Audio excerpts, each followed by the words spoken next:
What is the point in memorizing the definition of an atom? Google, my friends, just Google. Take your phone out and Google. We are taught to have the right answers and not ask the right questions. Okay, if we just rewind back to how the education system is affecting the kind of talent we have ultimately in the workforce when people grow up, it's the education system.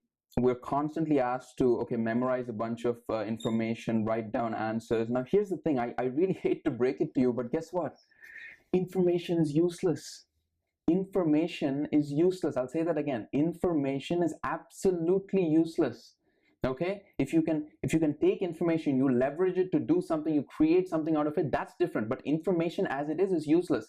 100 years ago, okay, if I had a Bible or something, that book, or any subject, let's say a thick book on that subject, that was extremely valuable. 100 years ago, I could proudly say, I have this book at home, while all of my friends don't. I have this whole Britannica library. For those of you who know Britannica, it's the almanac kind of series. It pretty much covers every major subject in the world. You have this huge series of books, right? So information, those days information was valuable. Even in the late 70s, 80s, it was worth retaining information, because you come into the workforce, you're going to have to use that information constantly. But today, what is the point in memorizing the definition of an atom? Google, my friends, just Google. Take your phone out and Google.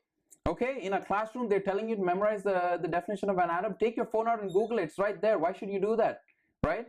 How do you conduct experiments? That's a valuable skill. How do you use that knowledge to do something with chemicals, whatever? But that is the knowledge. It's not memorizing the definition, or state 5 characteristics of so and so. So I'm just illustrating the point that more and more people think that information is going to save them. It isn't. The moment I can digitize all of that information as an entrepreneur, I digitize that information. I create an AI system to crawl through all the data, right? Let's say a huge library of definitions. Okay, the AI makes decisions as to, okay, which data sets are the most valuable. It picks out the most relevant data, puts it all together for me, displays it, combines all the data from my customers' usage, and I get to see it all in one place. Do you really think I need to hire a person for that? No, you don't. So information is useless, and the more we understand that, the more we'll start to ask, okay, what are the skills that will be valuable 5, 10, 15 years from now?